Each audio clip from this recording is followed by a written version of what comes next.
Ladies and gentlemen, this is Sajjad Malik. I'm a Canadian immigration and business lawyer. I'm a barrister and solicitor in Ontario, and I'm speaking to you from my office in Oakville, Ontario. Today, I would like to distinguish between the closed and open work permits, especially in the context of startup business class or startup visa program. As we are all aware, startup visa programs are for those people, those foreign nationals who have innovative business ideas, who have an eligible business in Canada, could secure support from a Canadian designated organization, have nice language proficiency skills, have settlement funds, and ability to fund their company in Canada. Those applicants may be able to submit their PR applications within 4 to 6 months of start, and those applicants may be able to not only bring their individual family members, including their spouses and children, to Canada, also secure them work permits as well as permanent residence or study permits if that's the case.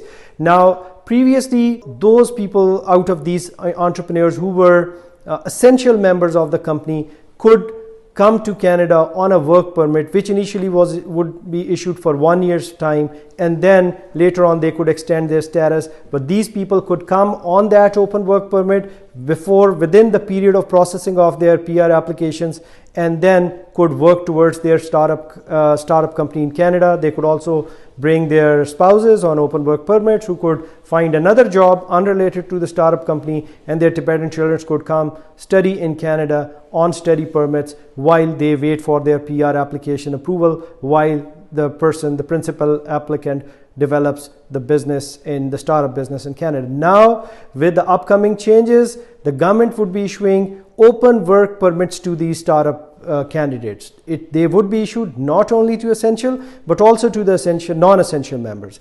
These open work permits of 3 years upfront could be issued.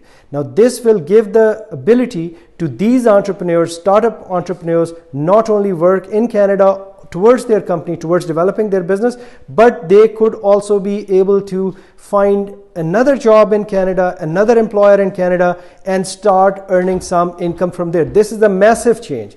We are all aware that there's so many scams going on where people are selling work permits, where nefarious elements, ghost consultants, illegal agents, they are selling work permits to the people in collusion with some dishonest employers, and they are charging $50,000, $70,000, $80,000 from foreign nationals there. Now, this is a legitimate way of securing an open work permit if you have the knack of doing a startup, of launching a startup company, if you are one who is able to do it. Now, these open work permits will be a legitimate way of not only establishing your startup company in Canada, but that may also be that may also give you the opportunity to work for another employer.